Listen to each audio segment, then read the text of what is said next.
सपा सभासद ने बीजेपी नेता को जड़ा जोरदार थप्पड़। थप्पड़ की गूंज से सियासी माहौल हुआ गर्म। धन्यवाद, आपको भी धन्यवाद। चलिए बात करिए, 30 मिनट बाद बात करें। 30 मिनट बाद आइए, तो जाइए, 30 मिनट बाद आइए, बैठक कर रहे हैं। हेलो, अरे भाई मैं बैठाया, मैं मीटिंग कॉल किया हूँ ना, एक 25 लोग आ गए, आप मीटिंग कॉल किए नहीं तो क्या बदतमीजी करने के मूड में है क्या? आप जाइए ना, मीटिंग के बाद आइए, आप जाइए, मीटिंग के बाद आइए, मीटिंग के बाद आइए, नहीं मीटिंग बाद आइए, आप 30 मिनट बाद मीटिंग के बाद आइए। अरे हम नगर पालिका आ जाते, वही बैठ के आपके पास। चलिए आप नगर पालिका बैठे हुए ना आ रहा। नगर पालिका में आज मामला आज है कि अवैधानिक तरीके से यहाँ जो डॉक्टर रामसूरत मौर्य वर्तमान चेयरमैन के पति हैं, जो कि शासनादेश के खिलाफ यहाँ आकर सरकारी कार्यों में हस्तक्षेप करते हैं, उसका दुरुपयोग करते हैं, अपने पद का सुनवाई करते हैं। ये सब वो निरंतर जब से चुनाव जीते हैं करते आ रहे हैं। आज हमारे वरिष्ठ सभासद दीपक जायसवाल अलाव की समस्या लेकर उनके कक्ष में गए हुए थे, जहाँ पर चेयरमैन तथा कथित प्रतिनिधि डॉक्टर रामसूरत मौर्य बैठे हुए थे। तो उन्होंने अलाव के संबंध में बात किया। इसी बीच उनके साथ आए हुए गुर्गे, डॉक्टर रामसूरत मौर्य के साथ आए हुए गुर्गों को उन्होंने ललकारा और उन्होंने दीपक जायसवाल को वहाँ से धक्का देते हुए कक्ष के बाहर लाया। उसके बाद बाहर नगर पालिका के बाहर डॉक्टर की गाड़ी खड़ी थी, उसमें से लाठी डंडे से वो लोग निकाल कर उनको दौड़ाया, लेकिन पब्लिक के बीच बचाव करने के बाद मामला शांत हुआ। इसके बाद पुलिस को बुलाकर उनको कोतवाली भेजा गया है और सुनने में आया है कि कई गंभीर धाराओं में उनको ऊपर मुकदमा दायर किया जा रहा है, जो कि सीधे शासन सत्ता का दुरुपयोग दिखाई दे रहा है।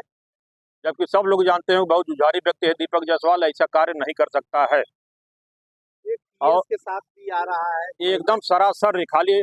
आखिर इतने दिन से था तो टीएस सामने क्यों नहीं आई? आज मामला आया है तो टीएस को जो है दबाव बनाकर फ्रंट पे लाया जा रहा है। महिला के नाम पे महिला उत्पीड़न किया जा रहा है। अगर इतने दिन से उत्पीड़न हो रहा है तो मामला क्यों नहीं सामने आया? आज क्यों आया वो? इसके पहले भी आना चाहिए था।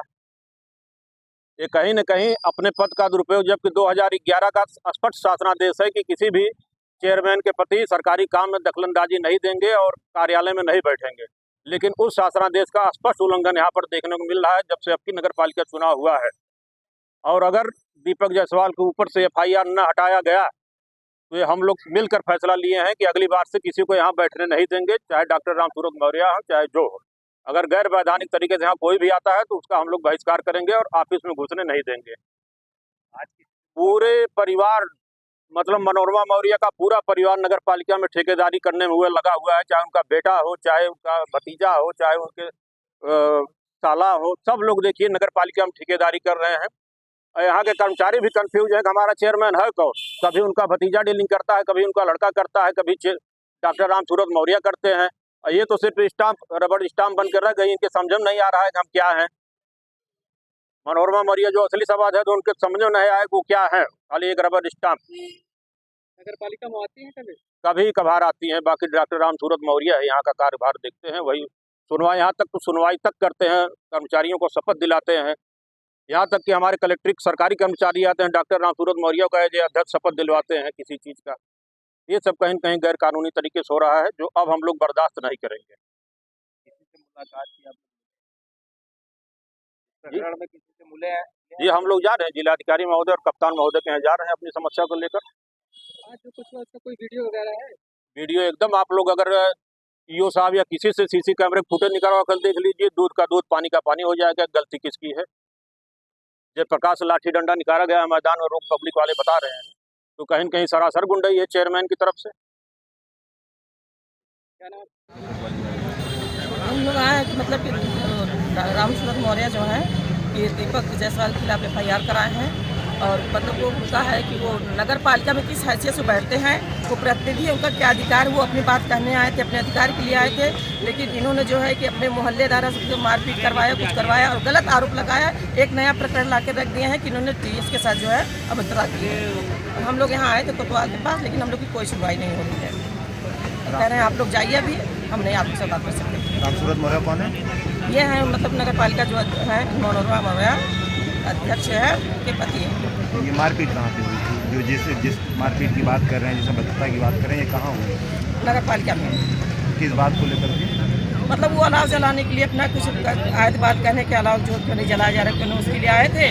ये मतलब नया मुद्दा तैयार किया, इनके रिश्तेदार हैं, इनके बेटे हैं, इनके पोते हैं, इनके सगे संबंध जितने हैं वो सब इनके जो है नगर पालिका में रहते हैं। और जो उन्होंने अपनी बात कहना शुरू की है तो खुद ही बदतमीजी से बात किए हैं। और हम पूछना चाहते हैं कि किस अधिकार से नगर पालिका में बैठते हैं। तो क्या डेली आते हैं ये? डेली आते हैं। इनका बेटा है कि ये नगर, इनकी 3 लोग चला रहे हैं, चेयरमैन ही चला रहे हैं। इनका पोता अलग चलाता है, इनका बेटा अलग चलाता है, ये अलग चलाता है। ये किस अधिकार से बैठते हैं नगर पालिका में? तो क्या समझ तो कोई सुनवाई नहीं होगी? क्या मनोरमा मौर्य एज रबड़ स्टैम्प काम कर रही हैं या क्या? रबर स्टैंप भी काम कर रहे हैं। सारा काम उनके सारा काम ये देखते हैं। ये किस, हम पूछ रहे हैं ये किस अधिकार से बैठते हैं नगर पालिका में? ये क्यों सभासद जवाब देंगे? सभासद अपने आएंगे अपने काम के लिए, तो ये क्या है, किस अधिकार से बैठते हैं? तो यहाँ कोतवाल से वार्ता हुई तो कोतवाल नहीं कहता। कोतवाल हम लोग संतुष्ट नहीं है, कोई संतुष्ट नहीं है। कहीं आप जाइए, अभी आपसे हम बात नहीं कर सकते हैं। और कह रहे हैं कि एक नया प्रकरण ला के तैयार कर दिया है कि टीएस के साथ महिला कर्मचारी के साथ, ऐसा जबकि कुछ भी नहीं है। ये नया मुद्दा तैयार किया गया है। तो अब आप लोगों की क्या आगे क्या कार्रवाई के लिए रणनीति क्या है? अब आप लोग जाएंगे जो दीपक को छोड़ा जाए, नहीं छोड़ा जाएगा तो हम लोग भी अपने भाई तो अपनी कार्रवाई करेंगे। अभी तो मैं आया, पहले तो कोतवाली में आया हूँ, दीपक जायसवाल से मुलाकात करने के बाद मैं नगर पालिका गया हूँ। और नगर पालिका जाने के बाद जो हमको जानकारी मिली, चेयरमैन कच्छ में दीपक जायसवाल किसी काम को लेकर के किसी को क्षेत्र के लोगों को गए थे और वहाँ पर उन्होंने अपनी वार्ता और अपनी बात कही। और बात करने के बाद किसी ने इनके क्षेत्र का कोई आया लकड़ी के संदर्भ, तो लकड़ी के संदर्भ में ये जिलाधिकारी महोदय का भी एक आदेश है कि हर चौराहे पर लकड़ी गिरनी चाहिए, अलाव जलना चाहिए। तो जिलाधिकारी के आदेशानुसार हमारे ख्याल से कि वो चौराहों पर जो है कि जल रही है लकड़ी, और प्रतिनिधियों जैसे हम लोग सभासद हैं तो हम लोगों पर दबाव बनता है कि घर घर क्या लकड़ी, घर घर तो लकड़ी हम दे नहीं सकते भाई, हर गांव में भी हम नहीं दे सकते। हम जब भी दे सकते हैं तो चट्टी चौराहे पर ही हो सकता है, जहां 10-20 लोगों का आवागमन और जहां होता है वहां के लिए होता है। और रही बातें ये जो प्रकरण झगड़े का हुआ है, झगड़ा झंझट कुछ ऐसी कोई बात नहीं है। हाँ, कुछ बाता कहानी हुई और बाता कहानी में कुछ हमको अभी यही पता चला है कि कुछ लोगों ने जो है कि चेयरमैन के भी आदमी और भी कुछ आदमी लेकर के लाठी डंडे भी लेकर के कुछ लोग आ गए थे, दीपक जायसवाल के ऊपर भी हमला करने के लिए आए हैं। जैसा कि अभी वो सीसी फुटेज भी अगर निकाल दिया जाएगा तो उसमें पूरा स्पष्ट क्लियर हो जाएगा। तो ऐसी कोई बात है। और ये जो टीएस का जो मामला है ये तो मनगढ़ंत कहानी है, ऐसा कुछ नहीं है उसमें। क्या कुछ बताई जा रही है टीएस को लेकर? टीएस को ये कहा जा रहा है कि महिला उत्पीड़न किया गया।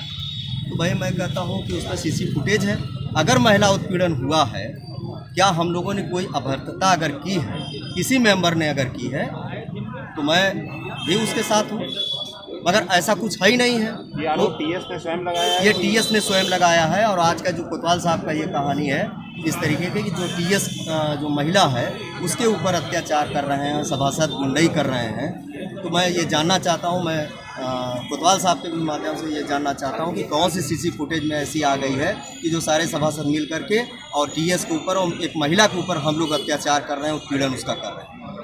कोतवाल कह रहे हैं कि एक ठेकेदार ने भी तहरीर दी है कि उसके साथ भी बदतमीजी सभासद ने की। ठेकेदार और तमाम जितनी सारी चीज़ें हैं वो तो एक चेयरमैन प्रतिनिधि के इशारे पर आ रहे हैं। बाकी कोई ऐसा अभी तक 20 साल का मेंबर है, वो 20 साल के मेंबरी में कभी आज तक कोई ऐसी बात नहीं आई। आज अचानक कौन ऐसी बात आ गई है कि पहाड़ टूट पड़ा कि सारे मुद्दे एक साथ आ गए हैं? और अगर हैं तो वो सीसी फुटेज के आधार पर कोई काम होना चाहिए। और जोर ज़बरदस्ती अगर इस तरीके का अगर होता है तो हम सारे मेंबर मिलकर के इस तरीके का इसका विरोध भी करेंगे और हम आगे भी जाएंगे।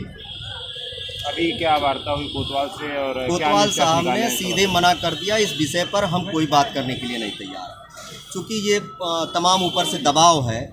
अभी जैसे हम लोगों ने पूर्व सभासद के ऊपर भी हमारे इस तरीके का हुआ है, जो घटना साजिद अलीम के साथ भी हुई। किसका दबाव है? भाई सरकार का दबाव है, माननीय जी का दबाव होगा, चेयरमैन का दबाव होगा, और किसका दबाव हो सकता है? कौन माननीय जी हैं? माननीय जी भाई, अब यहाँ कौन है? विधायक हैं, मैं सीधे कह रहा हूँ भाई, विधायक जी होंगे और कौन हो सकता क्या बतौर सभासद इतना डर है कि नाम देते हुए भी कतराते हैं आप लोग कि किसका दबाव है? है? दबाव कहाँ, किस चीज़ का दबाव और किस चीज़ का डर है? किसका भाई डर दबाव? अगर होता तो मैं विधायक का नाम क्यों ले लेता? किसका मैं दबाव तो भाई? सीधे मैं कह रहा हूँ भाई, विधायक हैं गिरीश चंद्र यादव जी हैं, और इससे ज़्यादा मैं क्या कह सकता हूँ? भाई राम सूरत मौर्य हैं, प्रतिनिधि हैं चेयरमैन के, इन्हीं के इशारे पर हो रहा है, यानी कोई इतना बड़ा मुद्दा नहीं है। और आगे क्या रणनीति तैयार करेंगे? हम लोग भाई जिलाधिकारी से मिलेंगे, कप्तान साहब से मिलेंगे। तो ये सब जो मुकदमे आज बताए जा रहे हैं, ठेकेदार का प्रकरण, टीएस का, क्या ये उन्हीं लोगों के देखिए सत्ताधारी नेताओं के दबाव में है? देखिए ये तो सीधे सीधे सत्ताधारी के दबाव में है और वो कुछ भी कर सकते हैं। मुकदमा तो कुछ भी कर सकते हैं, इतना मुकदमा लाद देंगे कि वो बाहर निकलने योग्य नहीं रह जाएंगे। जो सरकार की योजनाएं चल रही हैं, हम अपनी बात को, हम स्वतंत्र नहीं है बात करने के लिए आज की डेट में। हम जरा सा भी अगर अपनी बात को रखेंगे तो कल दिन हमारे ऊपर भी यही होगा। Awadh para medical college 708 Visheshwarpur Pachtiyan Sheetla Chaukiyan Azamgarh road Jaunpur. GNM ANM BSc nursing post basic D pharma B pharma. Doctor Ram Awadh Yadav, doctor Shakuntala Yadav, staff nurse के प्रशिक्षण के लिए अभी संपर्क करें।